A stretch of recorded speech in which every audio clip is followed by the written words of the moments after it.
CPR! Oh no, my. Come on, little buddy.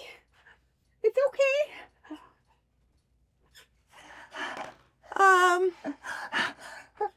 Hey, Kim. Kim? Hi, Cassandra. Kim, what are you doing? What's it look like I'm doing? Well, it looks like you're doing CPR on a stuffed animal. Exactly. What? I'm sorry. I'm confused. Why? Okay. Yeah. I took a CPR class yesterday. Okay. Right? Yeah. Okay. And I learned all about CPR. Okay. Well, and so I think I need to practice. I mean, practice makes perfect. So I'm practicing CPR.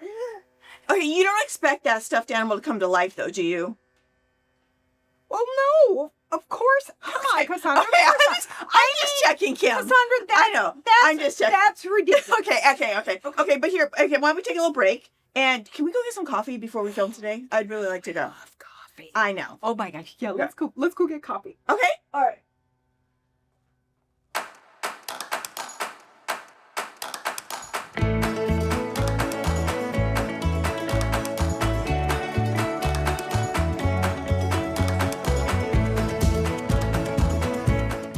Okay, Kim.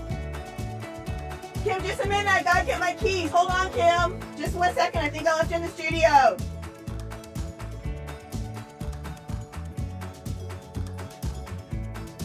You weren't. No, that's silly. I really need my coffee.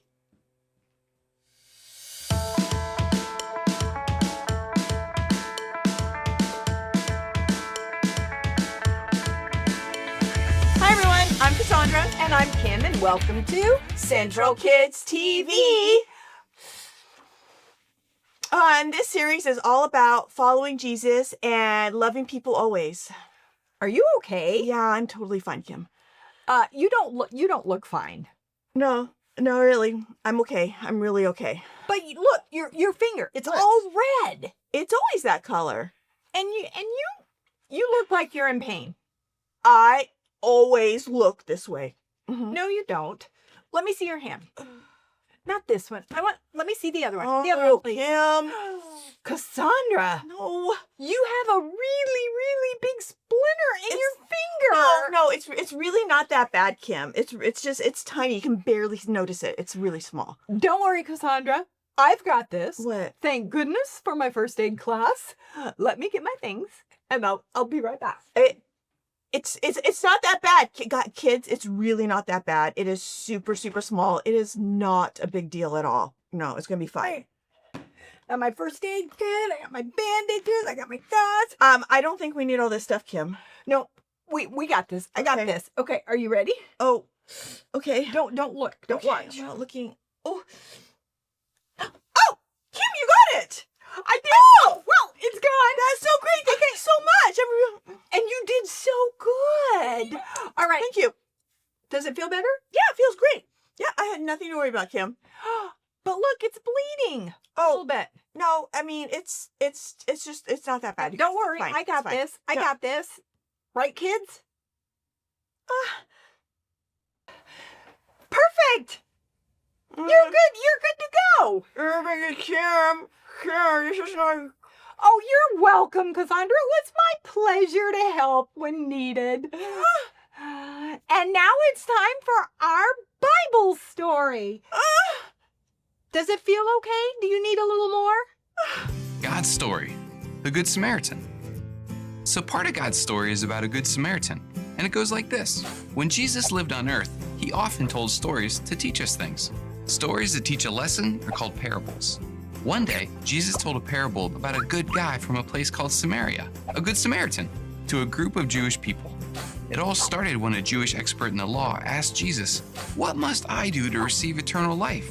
Basically, he was asking, what do I have to do to be perfect? Since this guy was an expert in the law, he thought he already knew how to be perfect because he knew all the rules. He just wanted to see what Jesus would say. Of course, Jesus knew what the man was thinking, so he asked him, "What is written in the law?" The man said, "Love the Lord your God with all your heart and with all your soul. Love him with all your strength and with all your mind. And love your neighbor as you love yourself." So he asked Jesus, "And who is my neighbor?" Jesus answered him by telling this story. A man was going down from Jerusalem to Jericho when he was attacked by robbers. They stripped him of his clothes, beat him, and went away, leaving him half dead. Everybody listening was Jewish, and they could probably all picture the exact road Jesus was talking about. He continued, "A priest happened to be going down the same road, and when he saw the man, he passed by on the other side." You might expect a priest who was supposed to serve God to help, but he didn't stop. Then Jesus said, "A Levite came to the place and saw him, but he passed by on the other side too." Levites were assistants to priests, so maybe you'd expect them to help too, but he didn't stop either. Finally, Jesus said, a Samaritan came along. Remember, a Samaritan is a person from Samaria. That's near Israel, where God's family, the Jews, lived. But here's the thing. Jews and Samaritans didn't get along. In fact, nobody hearing this story would ever expect a Samaritan to help, because Samaritans and Jews couldn't stand each other. But Jesus said, when the Samaritan saw the man, he took pity on him. He went to him and bandaged his wounds.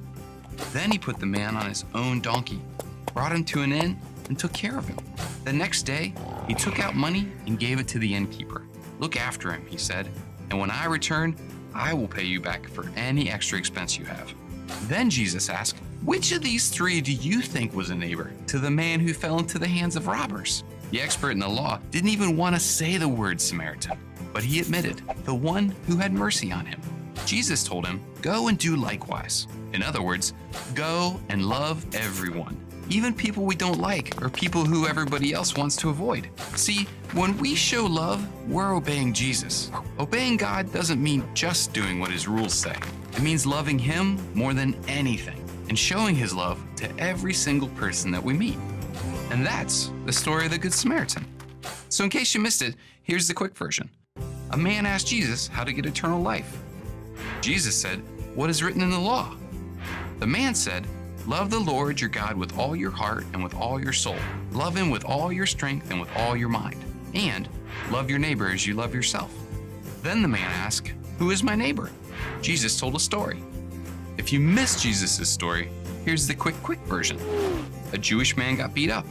A priest walked by. A priest assistant passed by. A man from Samaria actually did help. That was a surprise. Jesus had taught them, we obey God when we show love. And that's part of God's story. I love that Bible story. Yeah, the Samaritan used his talents, supplies, money, and time to help a total stranger. He used all his oils to clean his wounds and then bandaged him all up. And he put the man on his donkey. So while the man was on his donkey, he had to walk the entire way to the inn. Oh, I wonder how long that might have been. I bet it was a long ways. It could have easily been miles and miles. And then once he got to the inn, he took care of him. And paid the innkeeper to take care of him and promised to come back and pay whatever was needed. Everyone else had just walked by this man and even ignored him. But the Samaritan saw this man needed help. So he used his talents, his stuff, his money, his time to help him. He made a difference in the man's life. And that's what we're all supposed to do. We all have talents, stuff, money, and time. God gave us these things to help others to make a difference in the world. What talents do you have, Kim?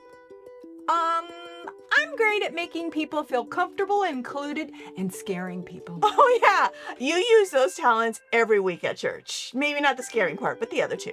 Yeah. How about you? Oh, okay. Well, one of my talents... Disney doesn't count. One of my talents is writing, and I get to use that every week to help write curriculum here for all the kids. And you do a great job. There are so many talents. Some talents are like singing, which I'm not good at, or painting, or others have the gift of laughter and listening to others. There are so many talents, and God gives us these talents not for ourselves, but to help others. 1 Peter 4:10 says, "Each of you should use whatever gift you have received to serve others as faithful stewards of God's grace in its various forms." In other words, use your talents to help others. Our big idea today is God created me, you, meaning you, to make a difference. And that means you and all of us. All of us were created to make a difference. I wonder what the world would be like if we all used the talents that God had given us to make a difference in the world. Oh, it would be pretty amazing. That would be awesome. Yeah. Thanks for joining us today. We'll see you next time on Central Kids TV. I do think I have the talent for first aid. It looks like your finger's still bleeding No. a little bit. No. Oh no, maybe It's totally we fine. should wrap it back No, up. no, I don't think Come so, on, Kim. Cassandra. No, I think we're all good. I think Thanks. we need to wrap it up. No,